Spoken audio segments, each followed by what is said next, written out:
started like most chamber groups began. Like it really started as 5 young students at the VCA wanting to make percussion chamber music. I think in those days there was very little thought about the kind of concept of what we represented and so on. It was really about, you know, we're friends, we're young students wanting to make percussion chamber music. And like a lot of groups experience, whether in classical music or elsewhere, we basically burnt out within 2 years. So we got to the point where everybody was fed up and essentially everybody wanted to leave. The only person that had a glimmer of hope left in them was me, and I said, look, I'd be willing to stay as long as we made really big changes.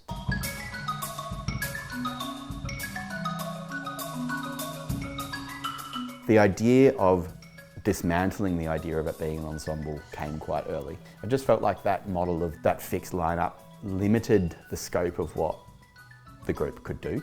And I realised that percussion didn't just need to be driven by music, that it could be driven by a kind of, situated within a kind of multidisciplinary space. So it meant that, that collaboration didn't have to be musician to musician, it could be musician to something else.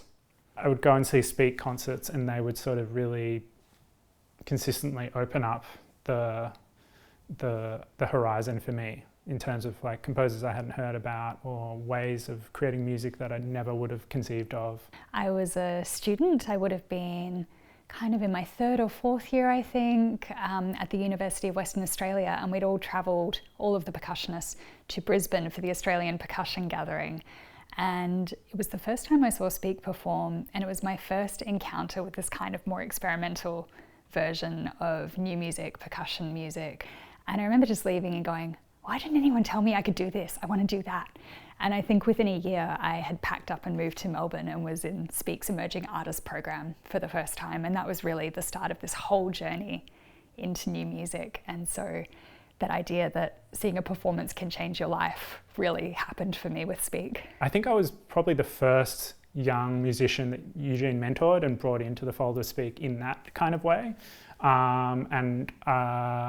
It was just an incredibly generous gesture from him and a very sort of complete mentorship that ranged from like me having the opportunity to sit in on rehearsals and kind of also be part of new works and see how, the different ways that a collaboration might take place, also outside of music, you know, cross-disciplinary and the way conversations can shift and the way a work is formed and, you know, things that now I sort of take for granted, but at the time were just sort of completely transformational for me, this kind of access to another artist's sort of way of being in the world.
As time evolved, it became clear that to make good work, it had to be collaborative.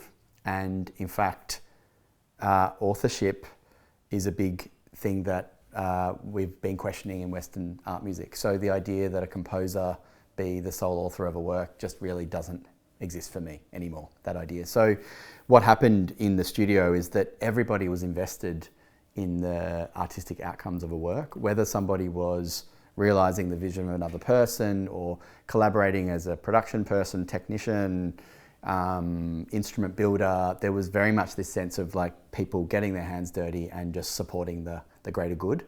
I think what comes with that as well is this liberating sense that, you know, a percussionist doesn't just have to be a player. They can be a maker, they can be a leader, they can be a sounding body.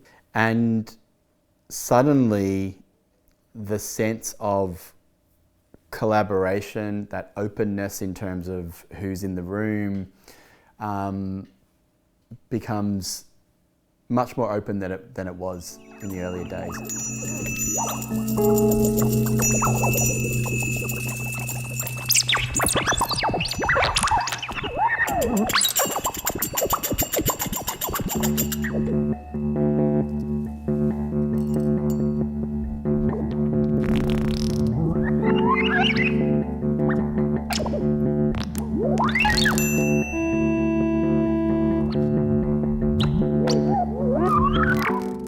Also about expanding the idea of who's working on a percussion project. So we often are collaborating with people from outside the music world, which has included scientists, people working in literature, in video, in dance. And it's really exciting to see how those new influences impact our work and get us to think about things in new directions. And I think that's a really important part of the mix as well, is that it's never, or very rarely, is it just Speak working on a project. There's always kind of these tendrils reaching out in different directions, looking for new ideas, new ways of thinking, new input into the projects. Speak's output has taken so many forms over the years, and Eugene has, and the creative team around him, have brought like a real sort of appetite for exploring new conversations with a whole range of different artists. So, you know, you really have work sort of ending up in galleries, in festival contexts, but also community participatory sound art and everything in between.